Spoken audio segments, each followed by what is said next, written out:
I never thought my own son would try to take control of everything I spent my life building. After 45 years of careful financial planning, running my own business, and making smart investments, my son Tyler had the audacity to tell me I was too old to manage my own finances. What he didn't know was that I still had one card left to play, and it would change everything. I'd love to know which corner of the globe you're watching from. And if this story speaks to you, make sure to subscribe. Tomorrow's video is one you absolutely can't miss. It all started 3 months ago, on what should have been a pleasant Sunday dinner at my home in Oak Ridge, Connecticut. I'm Eleanor Mercer, 72 years old, widow to Franklin Mercer, who passed 5 years ago.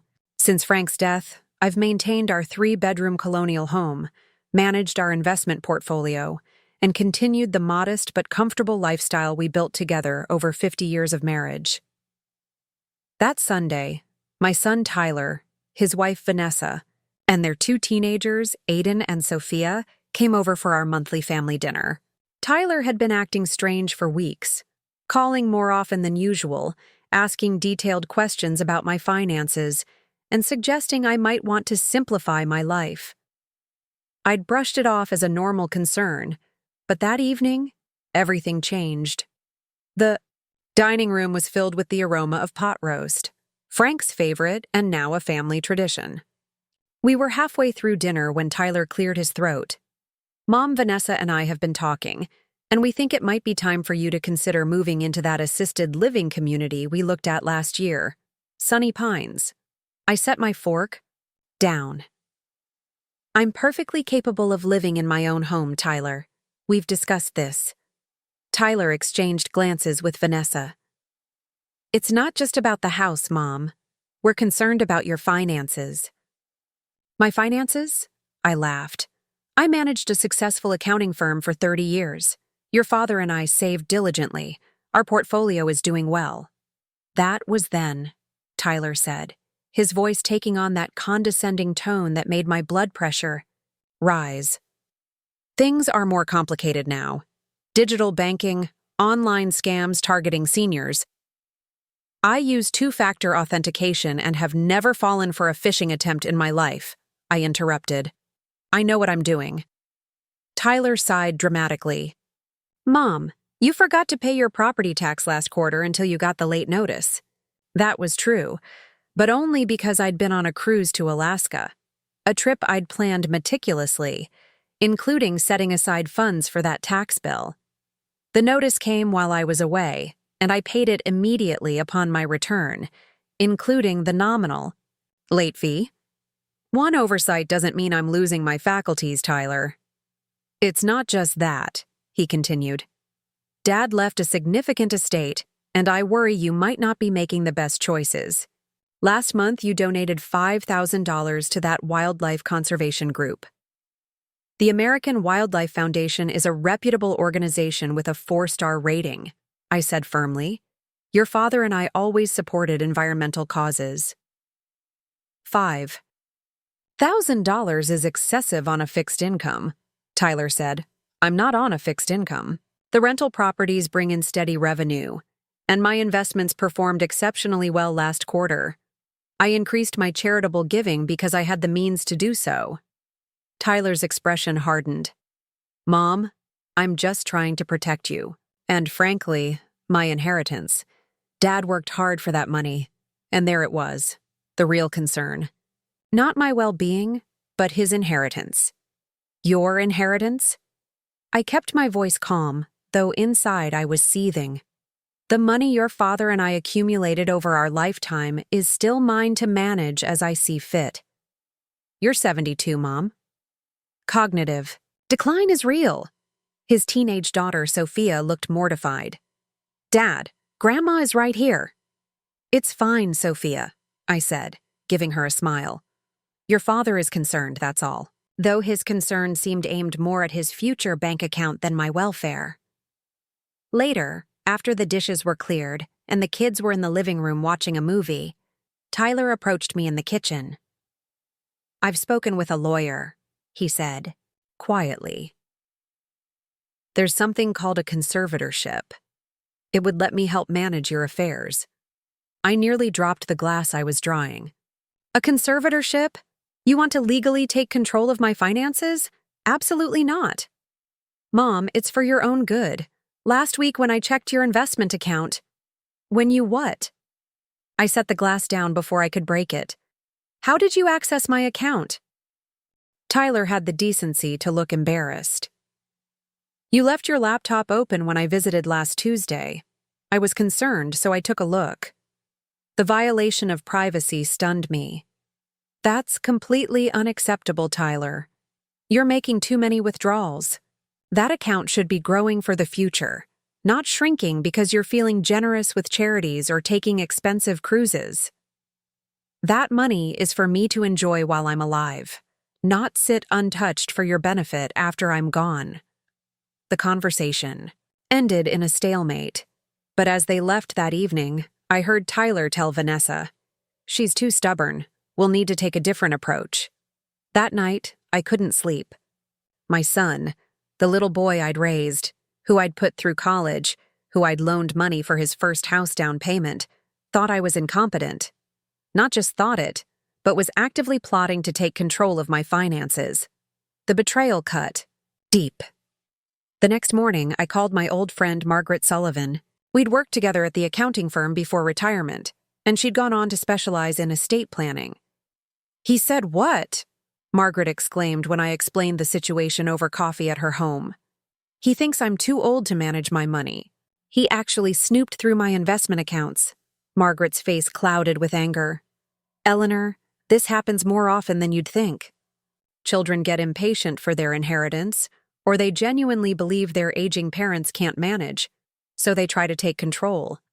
Either way, it's wrong. What should I do?" He mentioned a conservatorship. He'd have a hard time getting that approved. "You'd need to be declared incompetent, and you're sharp as a tack. But we should take precautions. How's your estate plan looking?" I sighed. Frank and I set up a will years ago. Everything splits evenly between Tyler and his sister Melissa in California. But Melissa would never pull something like this. It's time for an update then, and perhaps a trust rather than just a will. Over the next week, I gathered all my financial information. The task gave me clarity. I had a net worth of just over $3.2 million. The house valued at $850,000. Frank's life insurance, which I'd invested, our retirement accounts, stocks, bonds, and 3 rental properties. My income between Social Security, rental income, and investment returns was more than enough for my lifestyle, with plenty left for occasional luxuries and charitable giving. Margaret referred me to Harold Washington, an estate attorney she trusted. He listened carefully to my situation during our first meeting. "Unfortunately, what you're experiencing isn't unusual," Harold said, "but you're taking the right steps. Let's review your options." We discussed creating a revocable living trust, which would give me control during my lifetime, but provide for smooth transition of assets after my death. We talked about powers of attorney, healthcare directives, and the possibility of setting up a system to demonstrate my continuing financial competence. "What about changing my will?" I asked. "I don't want to disinherit Tyler completely, but I'm rethinking how much control he should have." "That's certainly your prerogative," Harold said. "Have you considered a phased inheritance? Or perhaps directing some assets to your grandchildren instead?" As we talked, a plan began to form. I would restructure my estate to protect myself and send a clear message to Tyler about his behavior. Meanwhile, Tyler escalated his campaign. He began calling daily, supposedly to check in, but always steering the conversation toward my finances or the house. He brought brochures from Sunny Pines and left them on my coffee table. He scheduled a family meeting with a financial advisor friend of his without consulting me first. The final straw came 3 weeks after our Sunday dinner confrontation. I received a call from my bank. "Mrs. Mercer, this is Diane from Oak Ridge Community Bank. I wanted to verify that you've authorized your son to be added to your accounts." My heart pounded. Absolutely not. I've made no such authorization. I thought that might be the case. He came in with some paperwork this morning, but it didn't seem right. The signature looked different from what we have on file. I felt physically ill. Are you saying he tried to forge my signature? I can't make that accusation, Mrs. Mercer. But we've put a fraud alert on your accounts just in case. You might want to come in and review your security options. That afternoon, I went to the bank and added extra security measures to all my accounts. Then I called Harold and moved up.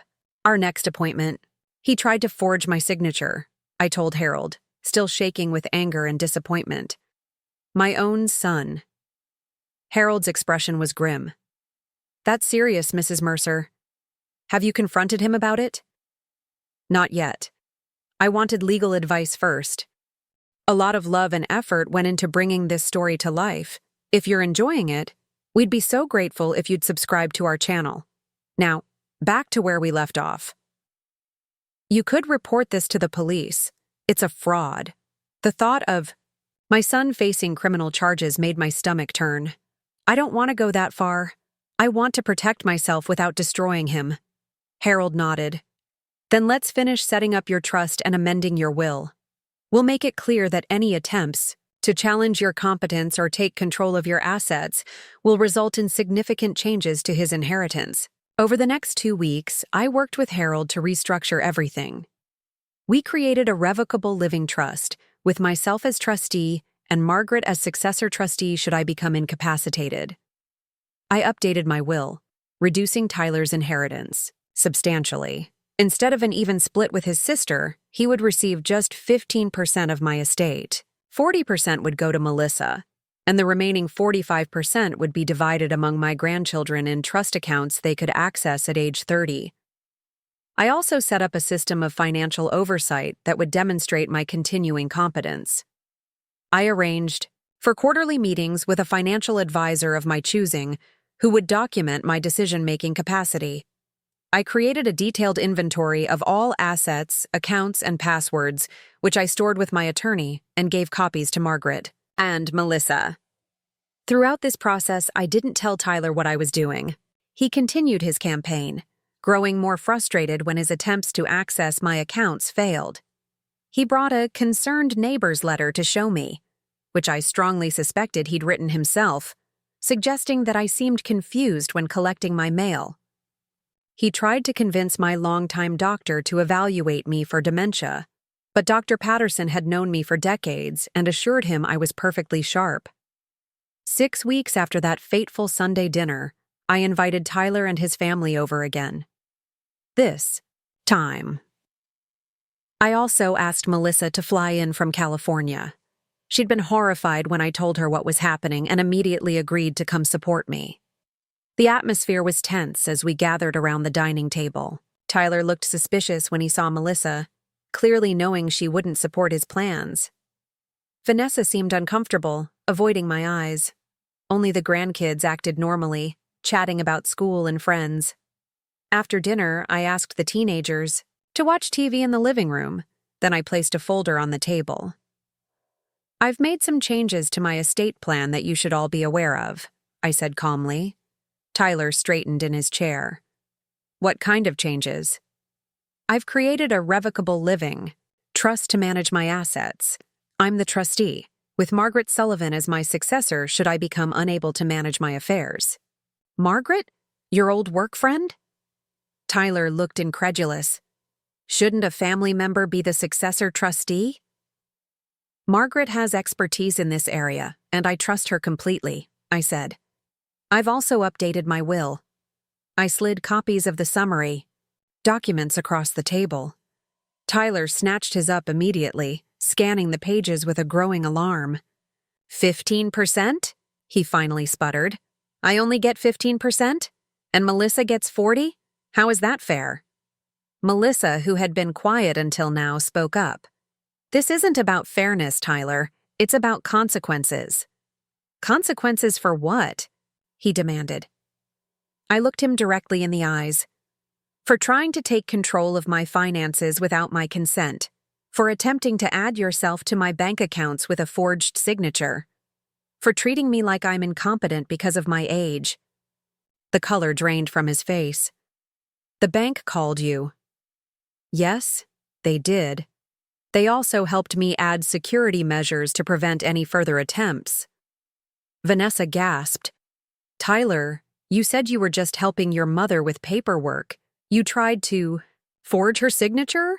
Tyler's composure cracked. I was trying to protect our inheritance.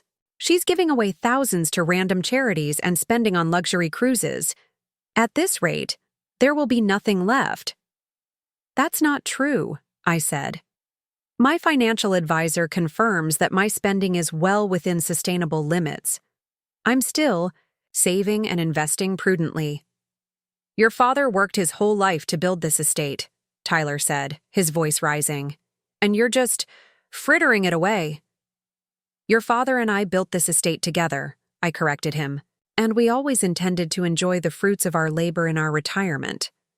The inheritance was meant to be what's left, not the primary purpose of our savings. This is ridiculous, Tyler said, standing up abruptly. I'll contest this. You're clearly not thinking rationally. You're welcome to try, I said. Harold has thoroughly documented my mental competence, and contesting the will would only trigger the no contest clause, which would reduce your share to nothing. Tyler looked like he'd been slapped. He turned to his wife for support, but Vanessa was staring at him with a mixture of shock and disappointment. They left shortly after, Tyler storming out while Vanessa apologized quietly at the door. Later, that evening, Melissa and I sat on the back porch, watching the sunset with glasses of wine. Do you think I went too far? I asked her. She shook her head. No, Mom. What Tyler did was a betrayal of trust. He's lucky you didn't press charges for the forgery attempt. Maybe this will be the wake-up call he needs. I hope so. I don't want to lose my son, but I won't be controlled or manipulated either. You won't lose him, Melissa assured me. Once he calms down and realizes what he's done, he'll come around. And if he doesn't, well, that's his choice. As the sun disappeared behind the trees, I felt a sense of peace wash over me. For the first time since that Sunday dinner, I wasn't anxious about what Tyler might try next. I had protected myself and sent a clear message that I wouldn't be bullied or manipulated, not even by my own child. I was 72, not dead. And I was still very much in control of my own life.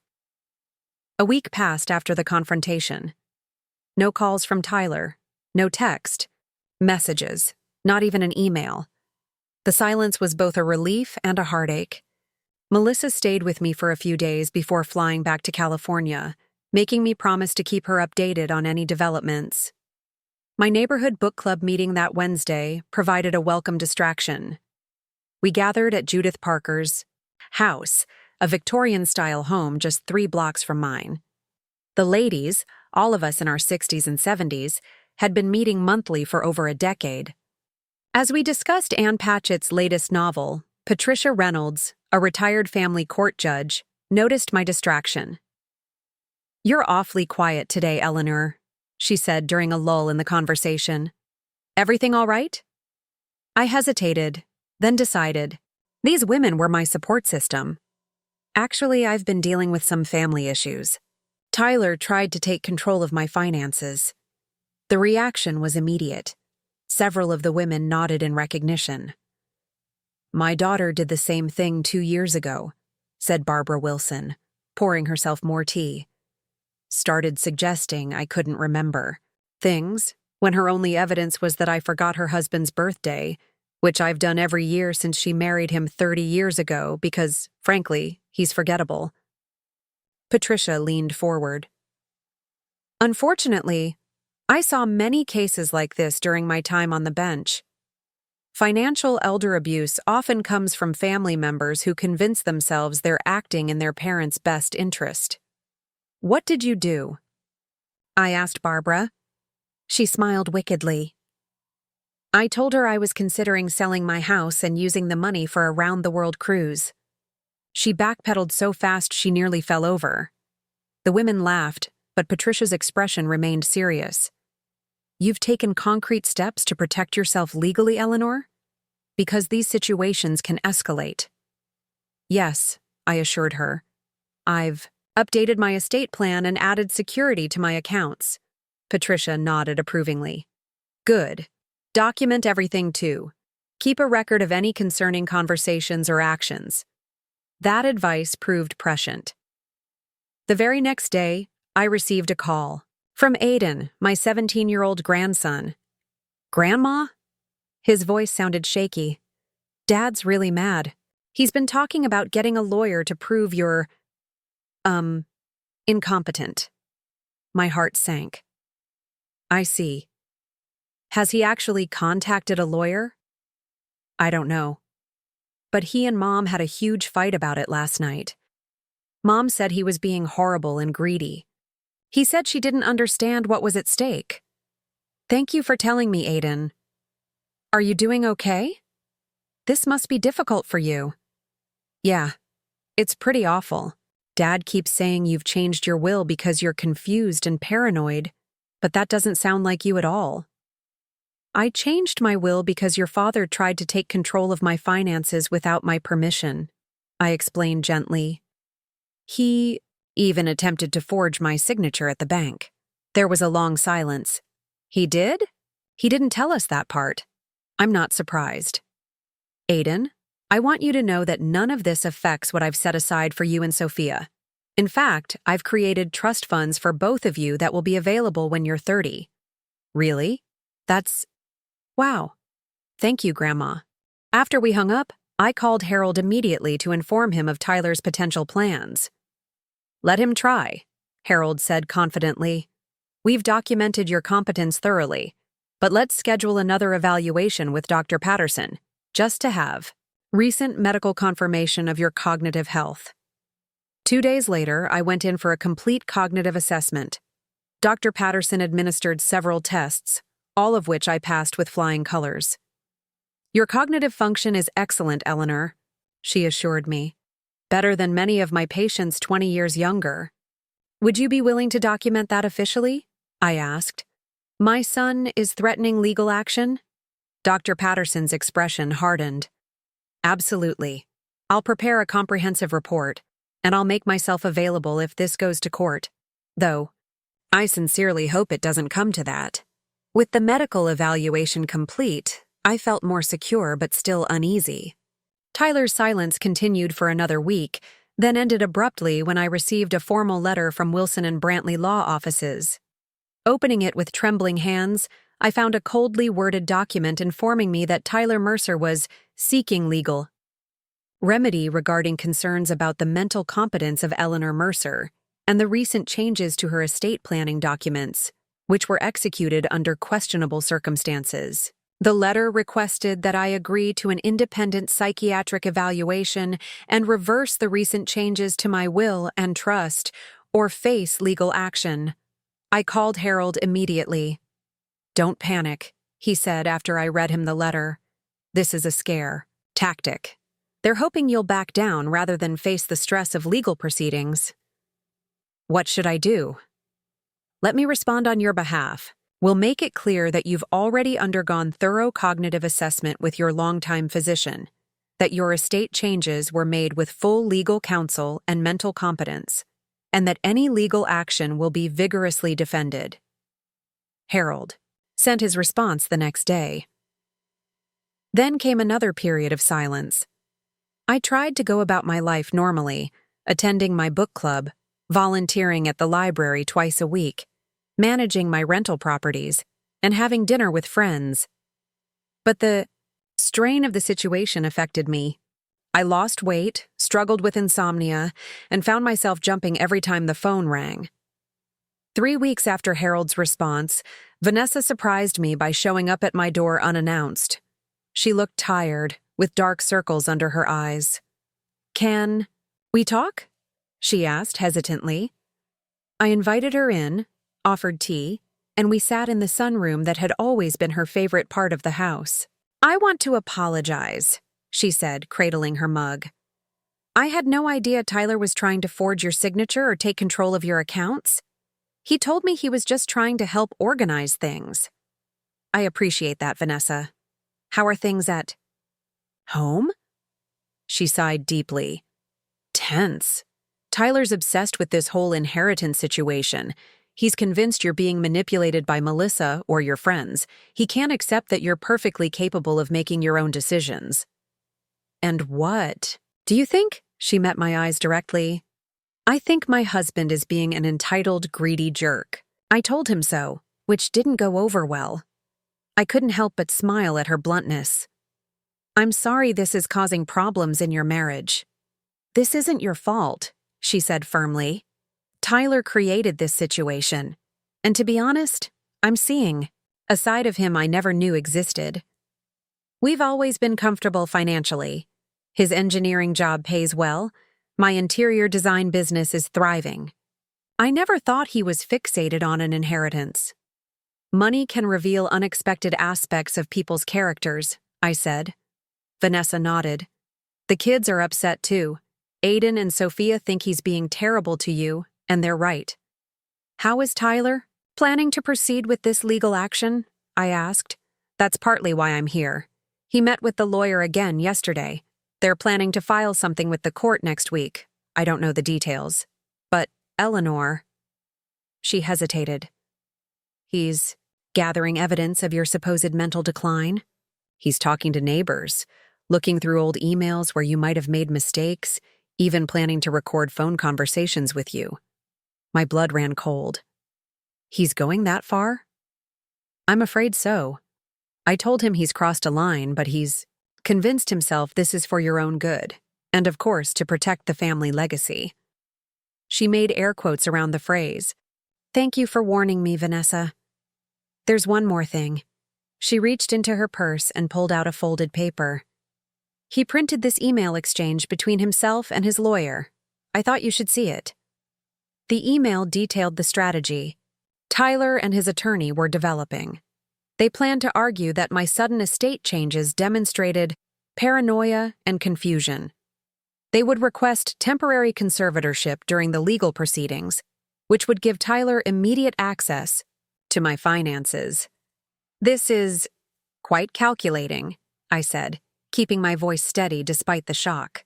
It's despicable, Vanessa corrected. I married a man who I thought valued family and integrity.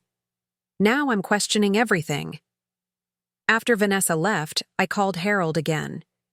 He reviewed the email she had provided and advised me to temporarily relocate any valuables or important documents to a safe deposit box. Also, I'd recommend having someone stay with you for a while. If Tyler's planning to gather evidence, having a witness to your daily functioning would be helpful. I called Margaret, who agreed to move into my guest room for a few weeks. Actually, this works out perfectly, she said. My condo association is doing major plumbing repairs, and they've been making an ungodly racket. Margaret arrived the next day with 2 suitcases and her elderly Siamese cat, Mr. Darcy. Having her there lifted my spirits considerably. We fell into an easy routine of morning coffee on the porch, productive days managing our respective affairs, and evenings spent cooking together or watching British mysteries. Through Margaret's legal contacts, we learned that Tyler had indeed filed a petition for temporary conservatorship. Harold arranged for us to appear at a hearing scheduled for the following month and prepared a comprehensive response that included Dr. Patterson's evaluation, statements from friends and colleagues attesting to my mental sharpness, and detailed documentation of Tyler's increasingly troubling behavior. The judge will see through this, Harold assured me. These cases typically require strong evidence of incapacity, which simply doesn't exist here. But even with those reassurances, the approaching hearing filled me with anxiety. This was my son, my only son, taking legal action to declare me incompetent. The pain of that betrayal went bone deep. 2 weeks before the hearing, I received an unexpected call from Sophia, my 15-year-old granddaughter. Grandma, I need to talk to you, she said, her voice urgent. Dad doesn't know I'm calling. What's wrong, sweetheart? I found something on Dad's computer. He asked me to help him organize some files, and I saw a folder labeled Mom Evidence.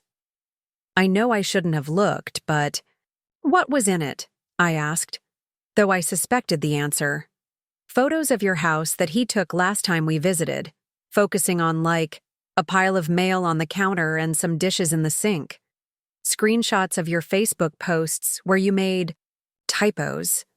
A recorded phone call where you couldn't remember the name of Mom's cousin's new baby. She paused. And a document where he's written down every strange thing you've supposedly done in the past year. It's all really normal stuff, Grandma. Like forgetting where you parked at the mall once, or putting salt instead of sugar in a recipe. I closed my eyes, absorbing this new level of betrayal. Thank you for telling me, Sophia. There's more, she said, her voice trembling slightly. He's planning to have his lawyer ask really confusing questions at the hearing, like about specific dates of transactions from years ago or details about property values, to try to make you seem confused.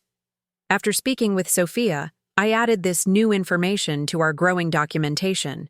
Harold suggested we file a motion for a guardian, ad litem, an independent lawyer appointed by the court to determine what was truly in my best interest. A neutral third party will quickly recognize that this petition has no merit, he explained. The week before the hearing, Tyler finally reached out directly. He called on a Tuesday evening, and against my better judgment, I answered. Mom, he said, his voice oddly formal. I think we should talk before this goes any further. I agree, Tyler. This situation has gotten completely out of hand. If you'll reconsider the changes to your will and trust, I'm willing to withdraw the petition. I gripped the phone tighter. So this is about the money, not concerned for my welfare at all. It's about both, he insisted. Your decision to drastically reduce my inheritance while increasing Melissa's shows your judgment is compromised. Dad would never have wanted this. Your father would be heartbroken by your behavior, I said quietly. He valued integrity above all else. My behavior? You've turned my own children against me. Vanessa barely speaks to me anymore. All because you can't accept that you need help. Tyler, I've undergone cognitive testing. I've had financial audits. Everything confirms I'm managing perfectly well. The only problem here is your refusal to accept that I have the right to make my own decisions about my own money. We'll let the court decide that, he said coldly, and hung up. Margaret found me in the kitchen afterward, hands shaking as I tried to make tea. That bad? She asked gently. He's not going to back down, I said. And I'm not sure our relationship will ever recover from this, even if we win in court. Margaret took over making the tea. Give it time. Sometimes people need to hit rock bottom before they can see how wrong they've been. The day of the hearing arrived crisp and clear. I dressed carefully in a tailored navy suit that I'd worn to professional conferences in my working days. Margaret, Harold, Melissa, who'd flown in again from California, and Dr. Patterson all accompanied me to the courthouse. To my surprise, Vanessa was there too, sitting apart from Tyler and his attorney.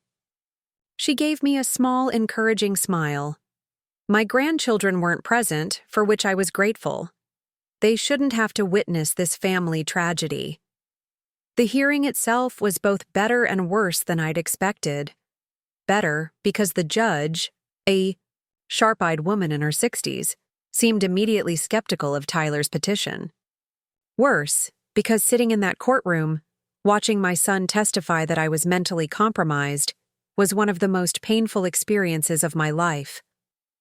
Tyler's attorney presented their evidence, the photographs, the list of minor memory lapses, testimony from 2 neighbors who'd noticed I occasionally let my gardening slide.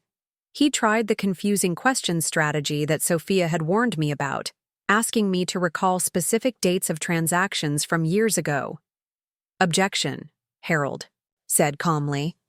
These questions are clearly designed to confuse the respondent, not establish her current cognitive capacity. Sustained, the judge agreed. Counselor, please limit your questions to relevant matters pertaining to Mrs. Mercer's current ability to manage her affairs. When it was our turn, Harold presented Dr. Patterson's comprehensive evaluation, statements from my book club members, including former Judge Patricia, and documentation from the financial advisor I'd been consulting quarterly. He also presented evidence of Tyler's escalating behavior, including the forged signature attempt documented by the bank. The guardian ad litem, a thoughtful middle-aged woman named Rebecca Torres, gave her report next.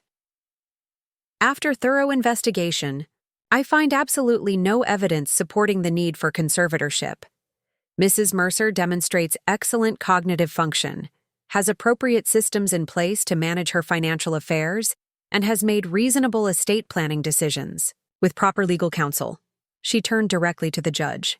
What I do find concerning is the petitioner's pattern of behavior, which suggests his motivation may be financial self-interest rather than genuine concern for his mother's welfare. The judge didn't take long to make her decision. Based on the evidence presented, I'm denying the petition for conservatorship. Mrs. Mercer has clearly demonstrated the capacity to manage her own affairs. She looked at Tyler sternly. Mr. Mercer, I strongly suggest you respect your mother's autonomy. Going forward, this court will not look kindly on further attempts to control her finances or independence without substantial evidence of incapacity. Outside the courthouse, Tyler brushed past me without a word, his face flushed with anger and embarrassment. His attorney followed, avoiding eye contact. Vanessa approached me hesitantly. I'm relieved at the judge's decision, she said. For what it's worth, I think Tyler will eventually realize how wrong he's been. I hope so, I said. The door will always be open for reconciliation, but only if he can truly understand why his actions were so hurtful.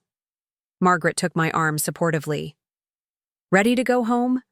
I nodded, feeling both victorious and deeply sad. I had won the legal battle, but the war had damaged my family in ways that might never fully heal. As we walked to the car, Melissa linked her arm through mine on the other side. You did it, Mom. You stood up for yourself. Yes, I said, drawing strength from the support surrounding me. I did, and regardless of what happens with Tyler, I won't regret that. The weeks following the court hearing were strangely quiet. Tyler hadn't reached out, not even to see his mother or attempt any kind of reconciliation. Margaret returned to her own home after her extended stay, though she called daily to check in. Melissa had flown back to California with promises to visit again for Thanksgiving, still months away. The silence from Tyler created a void that was difficult to fill. Despite everything he'd done, I found myself missing the son I once knew, or thought I knew. The weekly family dinners, his dry sense of humor, the way he'd help around the house without being asked whenever he visited. Had all of that been a facade, hiding his true feelings about me and my capabilities? Or had something changed in him, warping his perspective? I tried to focus on moving forward. I had my weekly volunteer shifts at the library, my book club meetings, and my ongoing financial management. With Harold's help, I finalized the trust funds for Aiden and Sophia. I continued quarterly meetings with my financial advisor, who complimented me on the performance of my investment portfolio despite the recent market turbulence. In fact, Adrian Spencer said during our August meeting, your conservative but strategic approach has outperformed many of my younger clients who chased riskier ventures. Experience has its advantages, I replied. I've seen enough market cycles to recognize patterns. Adrian nodded. Exactly. That's why all this ageism in finance is so counterproductive. Some of my most successful clients are in their 70s and 80s. Conversations like this helped rebuild my confidence, which had been more shaken by Tyler's accusations than I cared to admit. Each professional interaction that reaffirmed my competence felt like another step toward healing. The grandchildren remained a bright spot. Sophia and Aiden made a point of visiting regularly, though they came on their own, without either parent. Aiden had just received his acceptance letter to Cornell University, his first-choice school, and came immediately to share the news. I couldn't have done it without your help with the application essays, he said. beaming as we celebrated with ice cream on the back porch. Nonsense. You earned this entirely on your own merit, I told him. But I'm touched you wanted to share the news with me so quickly. His expression grew serious. How could I not? You've always been there for me, Grandma. Unlike some people, you never underestimated me or tried to take away my choices. The parallel to his father's behavior toward me wasn't lost on either of us. Your father loves you, Aiden. He's just lost his way right now. Aiden sighed. Maybe. But I don't think I'll ever look at him the same way again after what he tried to do to you. Similar conversations happened with Sophia, who at 15 was perhaps even more outspoken in her disappointment with her father. It's so unfair, she exclaimed during one visit. He treats me like a child who can't make decisions, and he tried to do the same to you. It's like he thinks females can't be trusted with their own lives. I don't think it's quite that simple, I said gently, though I'd had similar thoughts. But I appreciate your support, sweetheart. In late August, an unexpected development occurred. I received a call from Vanessa, her voice tight with stress. Eleanor, I hate to bother you, but I needed to let you know what's happening. Tyler and I are separating. The news stunned me. Vanessa, I'm so sorry. Is this because of the situation with me? Partly, she admitted. But it's more than that. His behavior throughout this ordeal revealed character flaws I can't overlook. The controlling tendencies, the dishonesty, the obsession with money. I've been doing a lot of soul-searching, and I realized these aren't new traits. I just never saw how they might affect me until I watched how he treated you. Where will you go? What about the children? We've agreed to a co-parenting arrangement. I'm staying in the house for now, and Tyler's renting an apartment downtown. Aiden will be off to college soon anyway, and Sophia will primarily live with me but see her father regularly. After the call ended, I sat in my garden, lost in thought. I hadn't wanted this outcome, hadn't wanted my son's marriage to become collateral damage in our conflict. Yet I couldn't help but think that perhaps this crisis had merely accelerated. A reckoning that might have come eventually anyway. September brought another surprise. On a rainy Tuesday evening, my doorbell rang. When I answered, Tyler stood on the porch, soaking wet and looking utterly defeated. My first instinct was caution. Tyler, this is unexpected. Can I come in? He asked, his voice rough.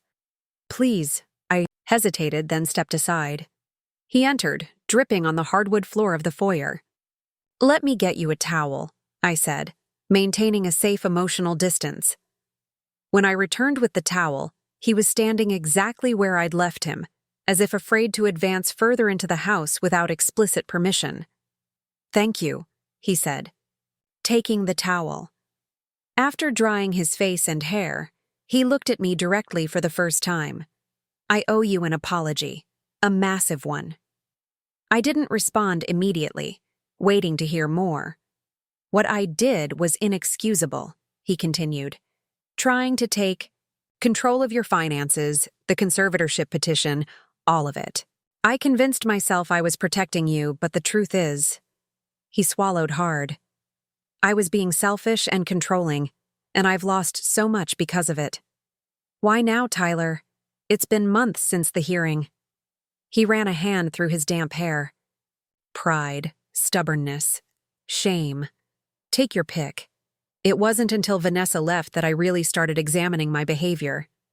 Then my therapist helped me see the pattern. You're in therapy? He nodded. Twice a week since Vanessa moved out. It was either that or lose my job too.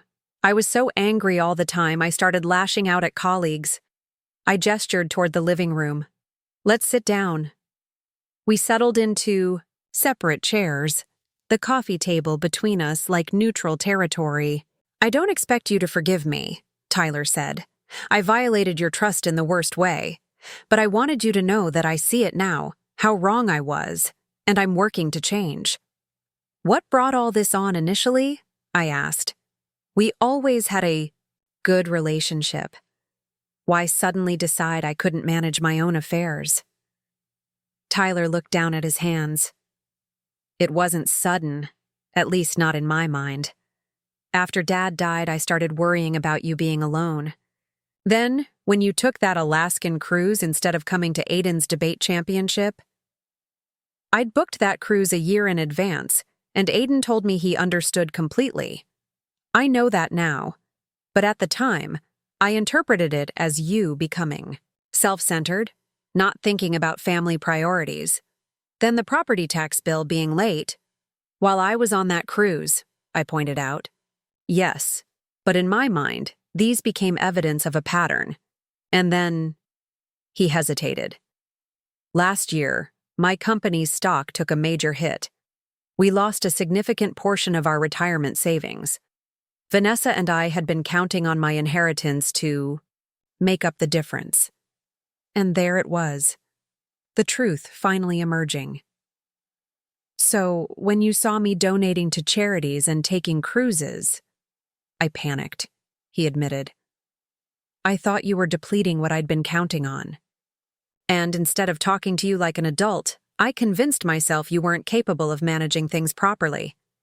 He looked up, his eyes red-rimmed. It was never about your capabilities. It was about my financial anxiety and sense of entitlement. The admission hung in the air between us. Part of me felt vindicated, while another part ached for the pain and fear he must have been experiencing. My therapist says I have control issues, Tyler continued. Apparently, when I feel insecure about something, I try to control everything around me. That's what happened here. My financial security felt threatened, so I tried to control your money. That makes sense, I said quietly. But it doesn't make it okay. I know. Nothing makes it okay. I just wanted you to understand that it wasn't about you being old or incompetent. Those were excuses I used to justify my behavior. We talked for over 2 hours that evening. Tyler shared more about his therapy journey, his separation from Vanessa, and his strained relationships with Aiden and Sophia. I spoke about the hurt and betrayal I'd felt, the support I'd received from friends, and my continuing success with managing my finances and life. As the conversation wound down, Tyler asked hesitantly, "Do you think we can ever repair our relationship?" "I don't know," I answered honestly. Trust, once broken, is difficult to rebuild. But I'm willing to try, slowly, if you're committed to continuing your personal growth work. I am, he said firmly, more committed than I've ever been to anything. Then, we'll take small steps. Perhaps you could join me for dinner next Sunday. Just dinner, no discussions about finances or wills or anything controversial. He nodded, relief washing over his face. I'd like that very much. After Tyler left, I called Margaret to update her. He apologized, I told her, and it seemed genuine. People can change, Margaret said cautiously. But be careful, Eleanor. Actions speak louder than words. Trust me, I'm proceeding with caution. But he's still my son. The following Sunday, Tyler arrived promptly at 5, bearing a bouquet of peonies, my favorite flowers, and a book by an author my book club had recently discussed. We managed a pleasant meal, carefully avoiding sensitive topics and focusing instead on neutral subjects. Aiden's college preparations, a new restaurant downtown, a movie we'd both enjoyed. As the weeks passed, these Sunday dinners became a regular occurrence. Sometimes Sophia or Aiden would join us. Sometimes just Tyler and I would sit together, gradually rebuilding what had been broken. He never asked about my finances or the will, never suggested I needed help or oversight. Instead, he listened, more, shared his own struggles openly, and showed a humility I'd rarely seen in him before. By late October, Vanessa occasionally joined these family dinners too. She and Tyler weren't reconciling romantically, but they were establishing a more positive co-parenting relationship. One evening after everyone else had left, Vanessa lingered to help me with the dishes. "He's really changing," she said, drying a serving platter. "His therapist says it's some of the most committed personal growth work she's seen in a client." "I've noticed," I replied. Though I'm still cautious. Vanessa nodded. As you should be. Trust needs to be earned back. She placed the dried platter in the cabinet. For what it's worth, I think this whole experience, as painful as it's been, might end up being the best thing that ever happened to him. He needed this wake-up call. In November, Tyler invited me to lunch at a small cafe downtown. As we finished our meal, he handed me an envelope. "What's this?" I asked. "Open it," he said. Inside was a formal letter from his attorney, withdrawing all claims regarding my competence and explicitly acknowledging that the previous petition had been filed under false pretenses. "I wanted to make it official," Tyler explained. "To put in writing that I was wrong, and you were right." The gesture moved me more than I had expected. "Thank you, Tyler." "There's something else I wanted to discuss," he said. "I've been thinking about your estate plan." I tensed immediately, and he must have noticed because he quickly added, "Not to challenge it. You have every right to distribute your assets however you choose. But I wanted you to know that I don't expect you to change anything back." The reduced "I." "Inheritance is fair given my behavior." His words surprised me. "You think so?" "Yes. Actions have consequences. And frankly, after all this self-examination, I've realized I need to be responsible for my own financial security, not wait for an inheritance to solve my problems." He smiled ruefully. "I've actually started a side business doing engineering, consulting. It's going well. Turns out my expertise is quite valuable in the private sector." As Thanksgiving approached, I found myself reflecting on the tumultuous year. The betrayal, the legal battle, the painful estrangement, and now the tentative reconciliation. When Melissa arrived from California for the holiday, she was cautiously optimistic about the changes in Tyler. "Just be careful," she warned as we prepared the turkey together. "People can revert to old patterns under stress." "I know," I assured her. "But I think this experience has genuinely transformed him. And regardless, I'm prepared either way. My legal protections remain in place." Thanksgiving. Dinner that year was a study in family dynamics. Tyler and Vanessa, now formally separated but cordial.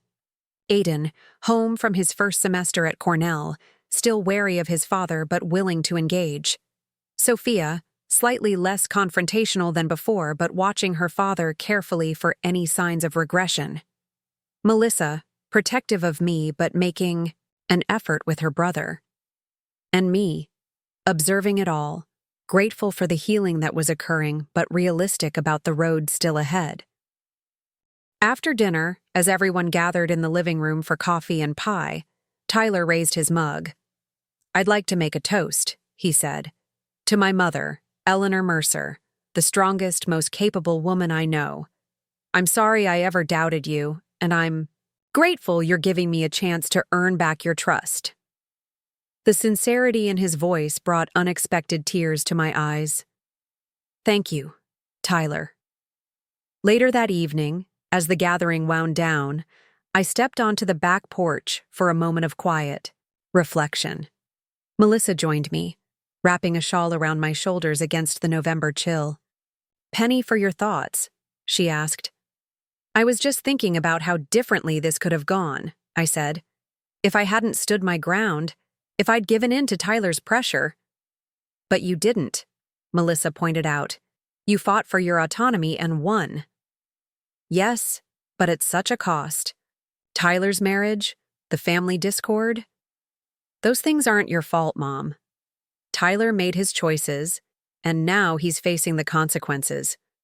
If anything, you did him a favor by not enabling his controlling behavior." I nodded slowly. "Perhaps you're right. And there's been growth all around, I think. I've certainly learned to be more direct about my boundaries." Melissa smiled. "That's an understatement. You've become quite the advocate for yourself." As winter settled over Connecticut, the family dynamic continued to evolve. Tyler found an apartment closer to his children and continued his therapy. We maintained our Sunday dinners, gradually expanding the topics we felt comfortable discussing. By Christmas, we could even joke cautiously about the conflict that had nearly torn us apart. "Remember when you thought I couldn't balance my checkbook?" I teased Tyler as we decorated the Christmas tree. Meanwhile, my investment portfolio outperformed the market this quarter. He winced, but with good humor. "Never making that mistake again. In fact, I might need some investment advice myself. My financial advisor keeps pushing these high-fee funds that I'm suspicious of." "Happy to look over the prospectuses with you," I offered, and meant it. In January, as we marked the one-year anniversary of the Sunday dinner that had started this whole ordeal, I invited Tyler, Vanessa, Aiden, and Sophia for a special meal. After we'd eaten, I brought out a folder similar to the one I'd presented when I'd announced the changes to my will. "I've made some additional amendments to my estate plan," I announced, watching Tyler's face carefully. To his credit, he showed no alarm or expectation, just polite interest. "I've decided to increase Tyler's portion from 15 to 25%, I said. "The past few months have demonstrated significant growth and change." Tyler looked stunned. "Mom, you don't have to do that. I meant what I said about accepting the consequences." "I know you did, and that's partly why I'm doing this, but it's also because I've seen genuine transformation in you, and I want to acknowledge that." Tears filled his eyes. "Thank you. I don't deserve it, but I'm grateful." "You're working on deserving it," I said simply. "That's what matters to me." Later, after everyone had gone home, I sat in Frank's old armchair by the fireplace, thinking about all that had transpired.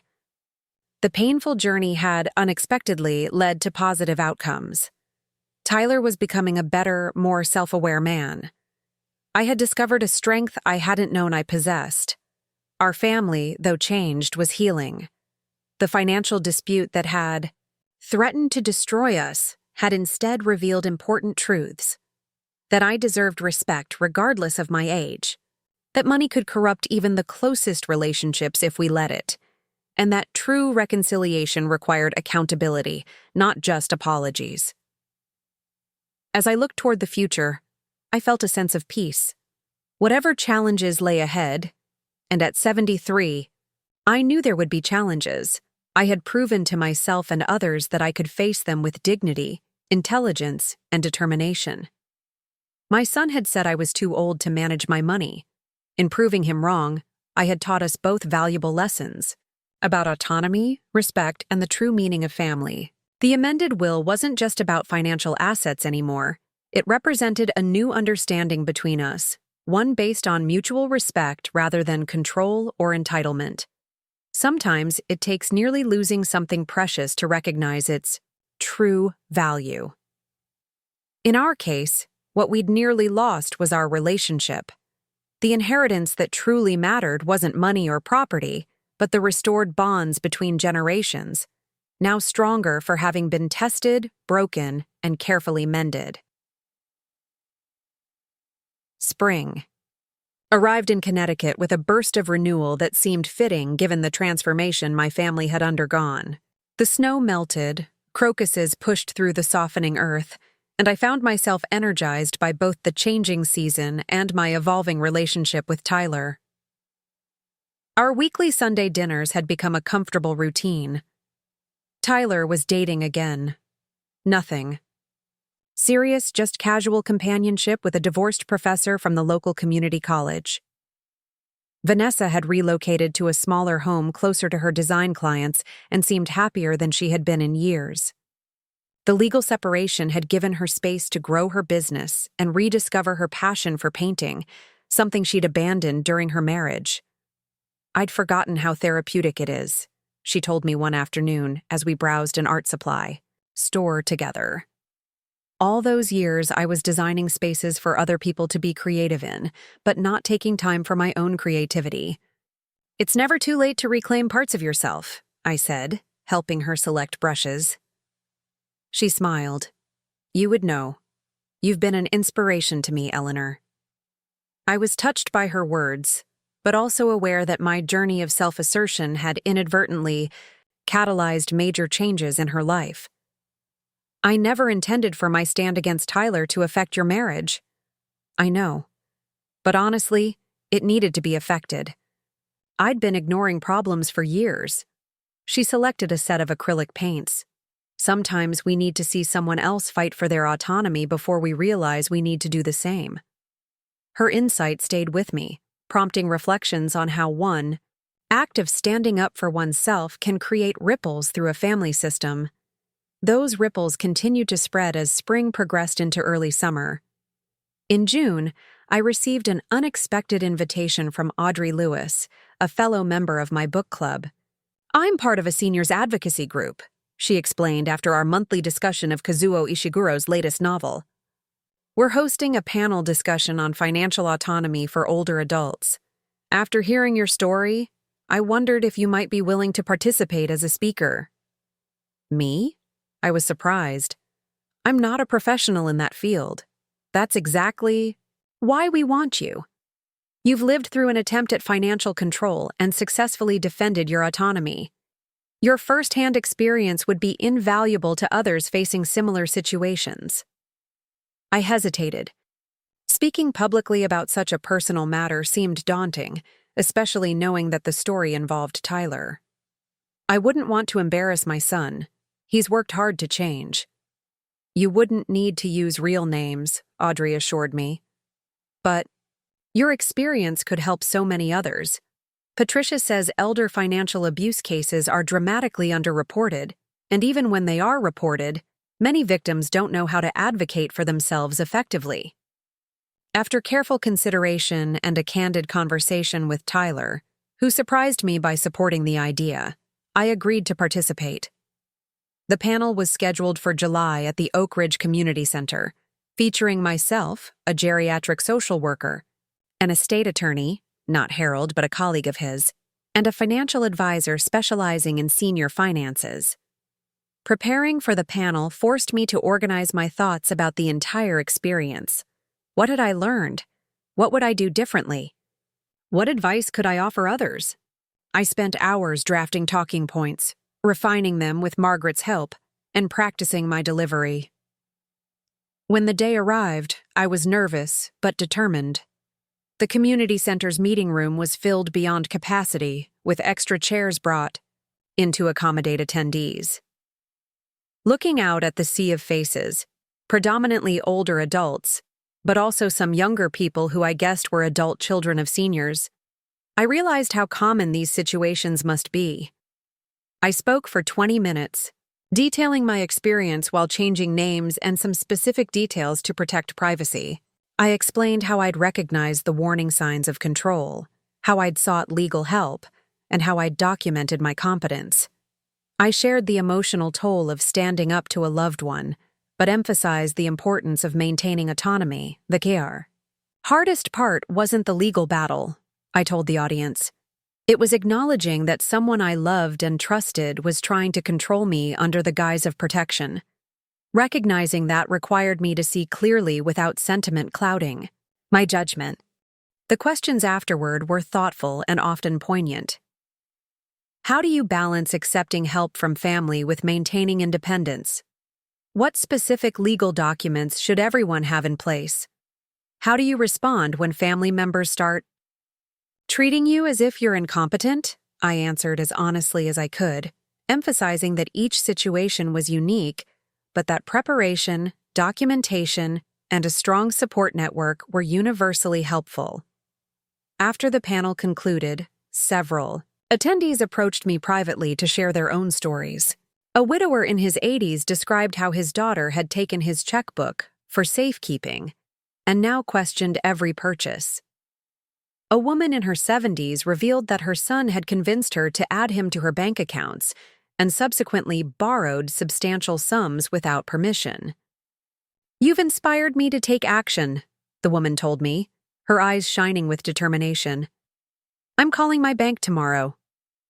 As I drove home that evening, I felt a curious mix of emotions: sadness that so many older adults faced similar challenges, pride that my story had resonated, and gratitude that Tyler and I had found a path to reconciliation when so many families remained fractured by these conflicts.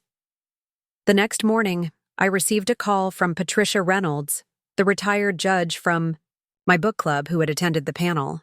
"Eleanor, you were magnificent," she said without preamble. "Clear, compelling, and compassionate without being sentimental.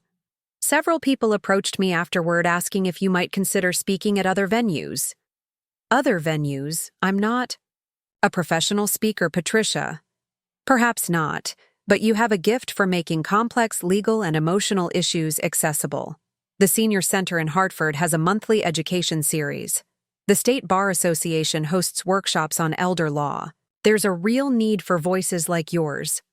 I was flattered but hesitant. Let me think about it. This was outside my comfort zone already. Of course, but sometimes our greatest contributions come from sharing our hardest experiences. Her words echoed in my mind over the following days as I tended my garden, balanced my accounts, and went about my routine. Had I found a new purpose in this third act of my life? The idea both intrigued and intimidated me. When Sunday came around, I mentioned the speaking opportunities to Tyler during our dinner. "You should do it," he said immediately, surprising me. "Really? It would mean sharing our story more widely, though always with names changed and details altered." He nodded, passing the salad bowl. "Mom, if anyone had told me a year ago that my attempts to control your finances would lead to speaking engagements, I would have been mortified. But now..." He shrugged. "If our experience can help other families avoid the same pitfalls, that's a silver lining." His maturity in the face of potential embarrassment impressed me. "You've really grown through this process, Tyler." "Therapy helps," he said with a self-deprecating smile. "So does hitting rock bottom and having to rebuild." The conversation shifted to Aiden's summer internship and Sophia's college visits, but Tyler's support lingered in my mind. That evening, I called Patricia and agreed to speak at the Hartford Senior Center the following month. What began as a one-time panel appearance gradually evolved into a series of speaking engagements throughout Connecticut. I created a presentation titled "Autonomy at Any Age: Protecting Your Financial Independence," which I tailored for different audiences. Sometimes I spoke to seniors about protecting themselves, other times to younger adults about respectful ways to assist aging parents without overstepping. By September, I had spoken at 6 different venues and received an invitation to address a regional conference on elder law in Boston. Margaret often accompanied me to these events, providing moral support and helping field questions during informal discussions afterward. "You've found your calling," she remarked, as we drove back from a community college where I'd addressed a gerontology class. "Who would have thought Tyler's misguided attempt at control would launch you into advocacy work?" "Life takes unexpected turns," I agreed. "Speaking of which, I've been thinking about making another adjustment to my estate plan." Margaret raised an eyebrow. "Oh? Tyler-related?" "Partially, but mainly I want to establish a small foundation focused on elder financial autonomy. Nothing grandiose, just enough funding to support education and legal assistance for seniors facing these issues." Eleanor Mercer, always thinking ahead. That's a wonderful idea. Working with Harold, I began the process of creating the Eleanor and Franklin Mercer Foundation for Elder Financial Autonomy. I allocated $500,000 from my estate to establish the foundation, which would provide grants to organizations offering legal assistance, financial literacy programs, and advocacy services for older adults. When I informed my children of this decision, their reactions diverged characteristically. Melissa was immediately supportive, offering to serve on the foundation's board after my passing. Tyler was quiet at first, then thoughtful. "Is this because of what happened between us?" he asked finally.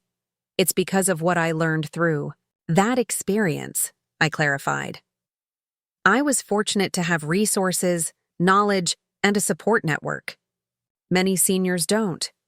He nodded slowly. "I'd like to contribute, both financially and with my time. Maybe I could help with the technology aspects, creating systems to help seniors manage their finances securely online." His offer touched me deeply. That would be wonderful, Tyler. As autumn painted the Connecticut landscape in vibrant hues, my advocacy work continued to expand. A local newspaper ran a feature story about my journey from financial autonomy battle to elder rights advocate. This led to an interview on a regional public radio program where I discussed the common tactics used to undermine seniors' financial independence. The approach often begins with genuine concern, I explained to the host. Adult children notice a missed bill payment or a questionable purchase and jump to conclusions about declining capacity. But isolated incidents rarely indicate systemic problems. We all make occasional financial mistakes at any age. What advice would you give to adult children who are genuinely concerned about their aging parents' financial management? The host asked. Start with respect and open communication. Express specific concerns without generalizing. Offer assistance rather than attempting to take control. And remember that your parents are adults with the right to make their own decisions, even decisions you might disagree with. The interview generated significant response, including an email from a nationally recognized elder rights organization inviting me to contribute to their upcoming guide on financial autonomy. As my public profile grew, I noticed Tyler watching with a mix of pride and contemplation. During a quiet moment after Sunday dinner in late October, he shared his thoughts. It's remarkable how you've transformed something painful into something meaningful, he said as we sat by the fireplace. I'm proud of you, but also still sorry. I put you through this. I've made peace with it, I assured him. And honestly, would I have discovered this passion for advocacy otherwise? Sometimes our worst experiences lead to unexpected purpose. Still, I wish I'd handled my concerns differently. We can't change the past, Tyler, but the work you've done on yourself over the past year has been extraordinary. That counts for a lot. He smiled, though his eyes remained serious. I have something to tell you. I've been accepted into a certification program for financial counseling. I want to specialize in family financial mediation, helping families have healthier conversations about money across generations. That sounds perfect for you, I said, genuinely impressed. You understand firsthand how these dynamics can go wrong. Exactly.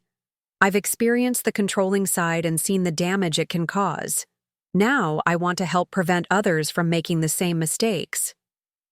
In November, I received an unexpected invitation from the governor's office to serve on a state advisory committee on elder affairs. The commitment would involve quarterly meetings in Hartford and contributing to policy recommendations regarding senior services, including financial protection measures. They want me because of my personal experience and advocacy work, I told Margaret over lunch. It's a 2-year appointment. You should accept, she said without hesitation.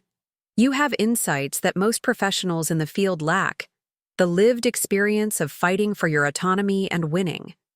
After consulting with my family, I accepted the position.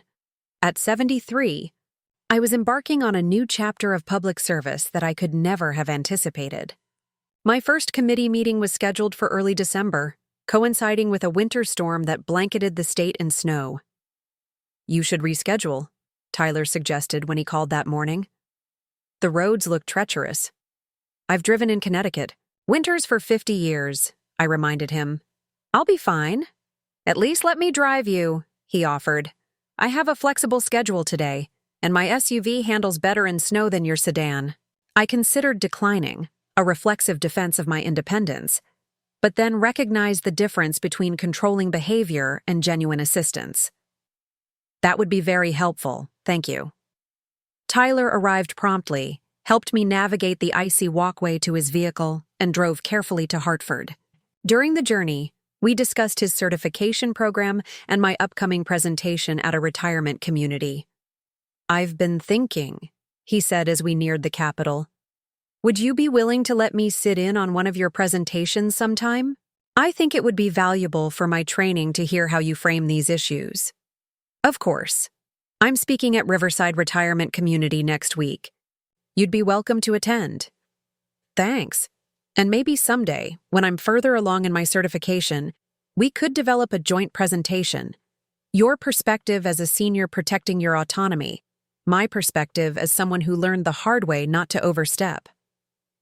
The idea of collaborating professionally with my son, transforming our conflict into educational content that might help others, felt like the completion of a circle. I'd like that very much, Tyler. He dropped me at the government building and arranged to pick me up after the 3-hour meeting.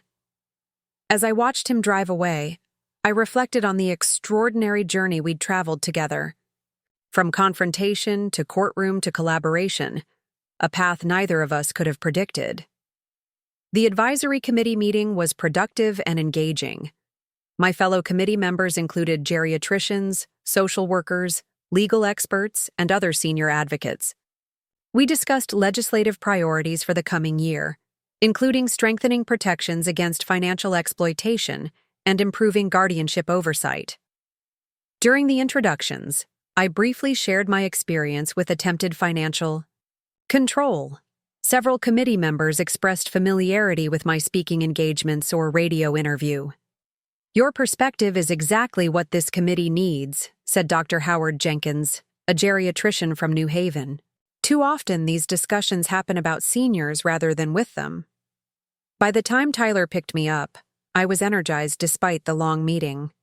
As we drove home through the snowy landscape, I shared highlights of the discussion and my growing excitement about the potential to influence state policy. You found your voice in an entirely new way, Tyler observed. It's inspiring to watch. It's strange to think that none of this would have happened if you hadn't tried to take control of my finances, I mused. He winced slightly but nodded. Life takes unexpected turns. Indeed it does. And speaking of turns, there's something I've been considering. I paused, organizing my thoughts. I'd like to revise my will again. Tyler glanced at me briefly before returning his attention to the slippery road. Mom, you don't need to keep adjusting my inheritance. I meant what I said about accepting the consequences. This isn't about your percentage, I clarified. It's about adding something new. I want to establish a scholarship at the local community college for older adults pursuing second careers or continuing education. Too many seniors feel that learning ends at retirement, and that's simply not true. Tyler smiled. That's a wonderful idea. Dad would approve. I think so too. As we drove through the winter wonderland toward home, I felt a profound sense of gratitude. The conflict that had threatened to destroy my family had instead catalyzed growth, transformation, and even a new purpose. Tyler had found a path to genuine change and professional redirection. I had discovered a voice as an advocate and a renewed sense of purpose. My son had said I was too old to manage my money. That misguided assumption had set in motion a chain of events that proved not only my financial competence but also my capacity for reinvention at 73. The amended will now reflected not just the distribution of material assets, but also my values and vision for the future, a legacy beyond dollars and cents. As we pulled into my driveway, the holiday lights I'd strung along the porch railings twinkled welcomingly through the falling snow. Tyler helped me inside, making sure I was settled before heading back out into the storm. I'm proud of you, Mom, he said at the door. Not just for standing up to me when I was wrong, but for turning that stand into something meaningful for others. Thank you, Tyler. I'm proud of you too. Real growth takes courage and humility. You've shown both. After he left, I sat by the fireplace with a cup of tea, watching the snow fall in the gathering darkness. My thoughts drifted to Frank, wondering what he would make of all that had transpired. I liked to think he would be proud of me for defending my autonomy, of Tyler for confronting his mistakes and working to change, of both of us for finding our way back to mutual respect and a deeper understanding. The journey had been painful but ultimately transformative. In defending my right to manage my own money, I had discovered strengths I hadn't known I possessed, and a purpose I never expected to find. Sometimes the greatest gifts emerge from our most difficult challenges, arriving in forms we could never anticipate.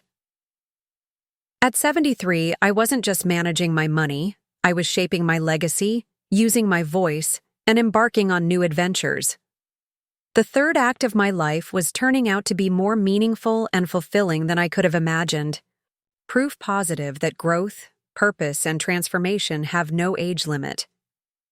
As the new year dawned, my advocacy work gained unexpected momentum. What had begun as a single panel appearance had evolved into a substantial commitment that occupied much of my time. January brought an invitation to speak at a national conference on aging in Chicago, my first opportunity to address an audience outside the Northeast. "Are you nervous?" Melissa asked during our weekly video call. She'd been supportive of my new endeavors from 3,000 miles away, often providing feedback on my presentation outlines. "Surprisingly, no," I replied. "Public speaking has become almost second nature. It's the travel that concerns me. I haven't flown alone since your father passed." "I could fly out and go with you," she offered. "That's sweet, but unnecessary. At some point I need to get comfortable traveling solo again." I hesitated, then added, "Actually, Tyler offered to accompany me." Melissa's eyebrows rose. "And you're considering it?" "I am. He's genuinely interested in the conference content for his financial counseling certification, and it might be good for him to see this side of my work." "The transformation continues," Melissa mused. "From trying to control your finances to supporting your financial autonomy advocacy. Who would have predicted that?" "Life rarely follows the path we expect," I said, thinking of how dramatically my own life had changed in the past 18 months. After our call ended, I finalized my conference arrangements, accepting Tyler's offer to travel together. The event was scheduled for early February, giving me several weeks to prepare my presentation titled "Beyond Protection: Respecting Financial Autonomy in Aging."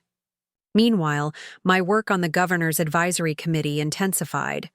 Our first significant project involved reviewing the state's guardianship laws and proposing amendments to strengthen due process protections for seniors facing competency challenges. During one particularly intense committee meeting, Dr. Jenkins, the geriatrician, raised a point that resonated deeply with me.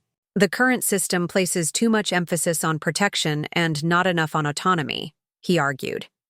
"Medical evaluations for competency are often cursory, focusing on discrete memory tasks rather than real-world functioning."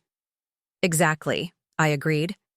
When Tyler tried to establish a conservatorship over me, his evidence consisted of isolated incidents like forgetting where I parked at the mall once or being late on a bill payment while I was traveling. Catherine Wong, an elder law attorney on the committee, nodded vigorously. "We see this constantly. Families present normal age-related changes as evidence of incompetence. The threshold for removing someone's financial autonomy should be much higher." Over the following weeks, our subcommittee drafted recommended amendments to the state guardianship laws, including provisions for mandatory in-depth competency evaluations by neutral geriatric specialists, clear and convincing evidence standards for any competency determination, required consideration of less restrictive alternatives before imposing, guardianship automatic sunset provisions requiring regular review of guardianship orders. When we presented our draft to the full committee in late January, I felt a deep sense of satisfaction. These changes, if adopted, would provide meaningful protection to vulnerable seniors across the state. My personal ordeal was transforming into systemic change that could help countless others. The Chicago conference in February exceeded my expectations. Over 3 days, I attended sessions on everything from innovative housing models for aging in place to digital literacy programs for seniors. My own presentation, scheduled for the second morning, drew a larger audience than anticipated, filling the hotel ballroom to capacity. Tyler sat in the front row, taking notes as I shared my experience and the lessons learned. I spoke about the importance of preparation, the value of a strong support network, and the need for legal protections that balanced safety with autonomy. Financial competence isn't an all-or-nothing proposition, I emphasized. Many seniors who might struggle with complex investment decisions can still manage daily finances perfectly well. The goal should be to provide appropriate support while preserving maximum independence. The Q&A session afterward was lively, with professionals from across the country sharing their own observations and challenges. When a geriatric social worker asked about strategies for mediating family conflicts over financial control, I surprised myself by turning to Tyler. My son is actually training as a financial family mediator now. Tyler, would you mind addressing this question? If he was startled by being put on the spot, he didn't show it. Rising from his seat, he spoke thoughtfully about the importance of separating legitimate concerns from control issues, establishing clear boundaries, and creating structured communication channels that respected everyone's dignity. Having been on the wrong side of this equation, he concluded, I've learned that presuming incompetence based on age alone is both disrespectful and counterproductive. The goal should be collaboration, not control. His candor impressed me, as did the positive response from the audience. Several attendees approached us afterward, interested in the unique perspective we offered as a mother-son duo who had navigated this conflict and emerged with new insights. You two should develop a joint presentation, suggested Dr. Amara Mitchell, director of a prominent aging research center. The parallel perspectives would be incredibly valuable for both professionals and families. The seed that had been planted during our snowy drive to Hartford began to germinate. On the flight home, Tyler and I sketched out ideas for a collaborative workshop titled Both Sides of the Coin, Navigating Financial Autonomy Across Generations. We could pilot it locally, Tyler suggested, then refine it for broader audiences. I love the concept, I agreed. But are you sure you're comfortable sharing your part of the story publicly? It's not exactly flattering. He considered this. Seriously. A year ago, I wouldn't have been. But now? I think there's value in admitting my mistakes if it helps others avoid similar ones. And it's not just about what I did wrong. It's also about the journey toward understanding and respect. His growth continued to amaze me. The controlling son who had tried to take over my finances had transformed into a thoughtful man capable of vulnerability and self-reflection. Spring brought new developments. The Connecticut legislature began considering our committee's proposed amendments to the guardianship laws, scheduling public hearings for April. I was asked to testify about my personal experience and the importance of stronger protections. Meanwhile, Tyler completed his financial counseling certification and secured a position with a family wealth advisory firm that specialized in intergenerational planning. His personal experience with our conflict had become a professional asset, giving him insights that colleagues with only technical training lacked. In March, we piloted our joint workshop at the Oak Ridge Community Center, the same venue where I'd given my first panel presentation. The room was filled with a mix of seniors, adult children, and professionals working with older adults. Tyler and I had structured the workshop carefully, alternating our perspectives throughout. I spoke about the importance of maintaining autonomy and dignity as we age. Tyler addressed the genuine concerns adult children might have and how to express them respectfully. Together, we offered practical strategies for collaborative financial planning that respected seniors' independence while addressing family concerns. The key is starting early, Tyler emphasized during his segment. Don't wait until there's a crisis to have these conversations. Regular open discussions about financial plans and preferences should begin while everyone is healthy and capable. During my portion, I added, and for those of us on the senior side of the equation, transparency helps build trust. Sharing your financial organization system with family members doesn't mean surrendering control. It means demonstrating competence. The workshop concluded with a role-playing exercise where participants practiced difficult conversations from both perspectives. The feedback was overwhelmingly positive, with many attendees expressing gratitude for the balanced approach. I came expecting to be defensive, confessed one woman in her 70s. Instead, I'm leaving with practical ideas for talking to my daughter about my finances without feeling threatened. As spring bloomed into summer, our professional collaboration expanded. We presented the workshop at retirement communities, financial planning offices, and community centers throughout Connecticut. A local PBS station featured us in a segment on bridging generational divides around money management. The Eleanor and Franklin Mercer Foundation, still in its formative stages, provided resources for those who attended our workshops, but needed additional support. My 74th birthday in July marked a significant milestone.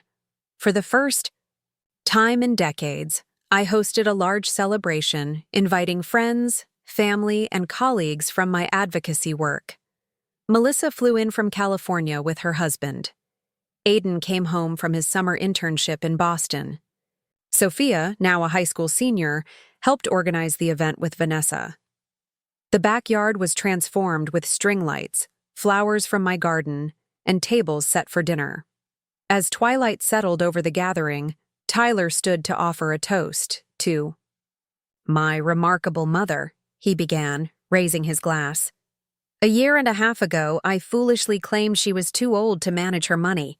Since then, she's not only proven me wrong about her financial acumen, but has also launched a successful advocacy career, helped draft legislation, established a foundation, and taught me more about respect and dignity than I ever learned in my formal education. Glasses clinked amid warm laughter and applause. I'm profoundly grateful for second chances, Tyler continued, his voice growing serious. And for a mother wise enough to set boundaries while leaving the door open for reconciliation. Happy birthday, Mom. You're just getting started. The evening continued with dinner, conversation, and dancing. As I moved between groups of guests, I was struck by how my world had expanded. The crisis that might have diminished me had instead connected me to new communities, new purposes, and new aspects of myself. Later that month, I received news that the Connecticut legislature had passed the amended guardianship laws, incorporating many of our committee's recommendations. The governor planned to sign the bill in August, with a formal ceremony where I was invited to speak briefly about the importance of these protections. The Eleanor Mercer Law, Margaret joked when I told her. Not officially, of course, but your influence is all over this legislation. It's humbling, I admitted, to think that my personal struggle could help shape policy this way. The signing ceremony was a proud moment. Standing at the podium after the governor's remarks, I looked out at the assembled legislators, advocates, and media representatives. 2 years ago, I faced a challenge to my financial autonomy that threatened everything I'd worked for throughout my life, I began. Today, I witnessed the signing of legislation that will protect thousands of Connecticut seniors from similar threats. These amendments recognize a fundamental truth: that age alone does not diminish our right to self-determination. The applause was gratifying, but even more meaningful was the knowledge that future seniors would have stronger legal protections because of our work. The system wasn't perfect, but it was improving, becoming more balanced in its approach to safety and autonomy. In September, an unexpected opportunity arose. Dr. Mitchell, whom we'd met at the Chicago conference, contacted us about contributing to a book she was editing on financial autonomy and aging. She wanted Tyler and I to co-author a chapter on cross-generational perspectives. This would be published by University Press, she explained during our video call. It's primarily for professionals in geriatric care, elder law, and financial planning, but we're aiming for accessibility that would make it valuable for families as well. Tyler and I exchanged glances, both intrigued by the prospect. We'd need to develop a more formal framework for our approach, he said thoughtfully, and gather more data beyond our personal experience, I added. Exactly what I was hoping you'd say, Dr. Mitchell replied with a smile. Your balance of personal narrative and professional insight is precisely why I want your voices in this book. We accepted the challenge, setting up a shared document where we could collaborate on outlines and drafts. Working together on this project brought a new dimension to our relationship, a professional partnership based on mutual respect for our different perspectives and expertise. As autumn painted the Connecticut landscape in brilliant colors, I found myself reflecting on the extraordinary journey of the past 2 years. What had begun as a painful family conflict had evolved into a multifaceted adventure I could never have anticipated. At 74, I was busier, more engaged, and more purposeful than I had been in the decade since retirement. One crisp October afternoon, I sat with Margaret on my back porch, enjoying the fall foliage and catching up on recent developments. "You know what strikes me about your story?" she said, warming her hands around a mug of cider. "It's the perfect example of how a crisis can become an opportunity when approached with the right mindset." "I certainly didn't feel that way in the beginning," I admitted. "I was hurt, angry, and frightened." "Of course you were. But you didn't let those feelings define your response. You took strategic action, sought appropriate support, and maintained your dignity throughout." Her observation made me consider the different trajectory this conflict might have taken. I could have given in to Tyler's pressure, surrendered control to keep the peace, or I could have cut him out of my life entirely after what he did. Either choice would have diminished you, Margaret noted. Instead, you found the narrow path that preserved both your autonomy and the possibility of reconciliation. Not entirely. On my own, I reminded her. I had extraordinary support. From you, from Melissa, from Harold and Dr. Patterson. So many people stepped up when I needed them. "That's another lesson in your story," Margaret said. "The importance of community. As we age, independence doesn't mean isolation." That evening, as I prepared for a quiet dinner alone, my doorbell rang unexpectedly. I opened it to find Tyler with several bags of groceries. "I thought you might like some company," he said. "And I've been wanting to try that new pasta recipe I mentioned." "Come in," I said warmly. "The kitchen is all yours." As he cooked and I set the table, we discussed our upcoming book chapter and workshop schedule. The easy domesticity of the scene struck me. How far we had come from that Sunday dinner 2 years ago, when he had first suggested I couldn't manage my finances. Over dinner, Tyler shared news about a potential career development. The firm is considering creating a specialized division focused on senior financial planning, with emphasis on autonomy-preserving approaches rather than traditional control models. They've asked if I'd be interested in helping develop it. "That sounds perfect for you," I said, genuinely pleased. "Your perspective is unique in that field." "It is," he agreed. "And I have you to thank for that. If we hadn't gone through our conflict and reconciliation, I'd still be approaching elder finances from a control perspective, never understanding the damage that causes. Sometimes the most valuable lessons come from our biggest mistakes." Observed. "Speaking of lessons," Tyler said, "Sophia asked me to tell you she got an A on her college application essay. The one about how her grandmother taught her to stand up for herself with dignity and persistence." I felt a rush of emotion.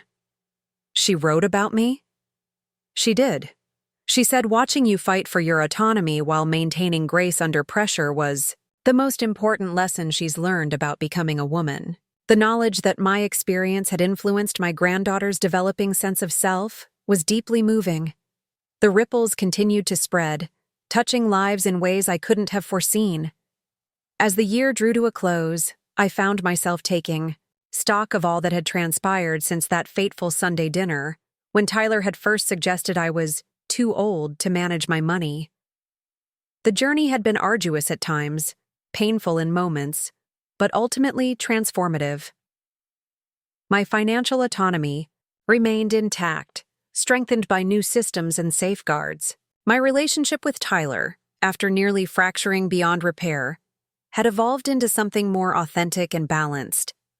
My sense of purpose had expanded beyond my personal life to encompass advocacy and education that benefited others facing similar challenges. Most surprisingly, at 74, I had discovered new facets of myself: public speaker, advocate, author, committee member, foundation founder. Roles I never would have explored had the crisis not pushed me beyond my comfort zone.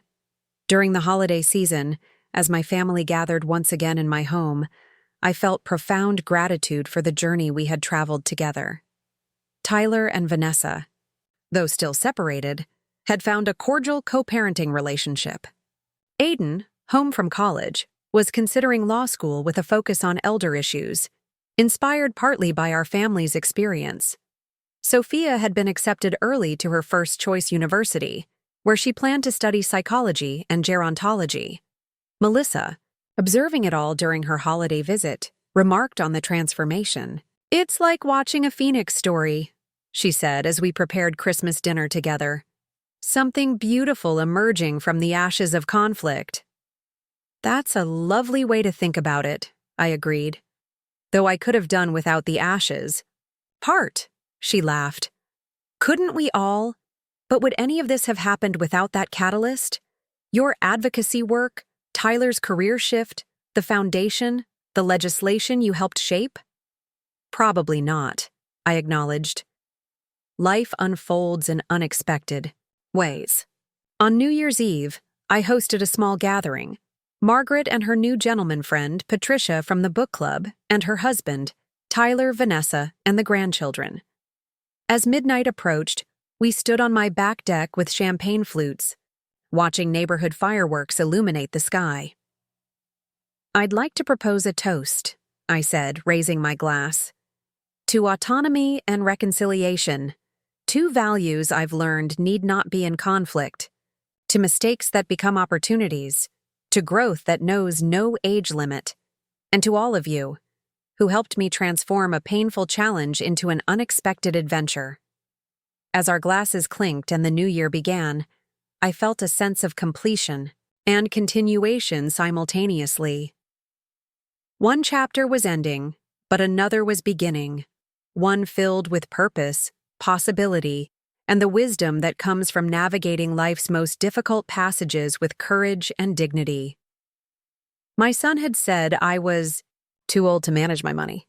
In proving him wrong, I had discovered that age is not an endpoint but a vantage point, one that offers unique perspective, hard-won wisdom, and the freedom to reinvent oneself, even when others believe your story has already been written. Looking for more?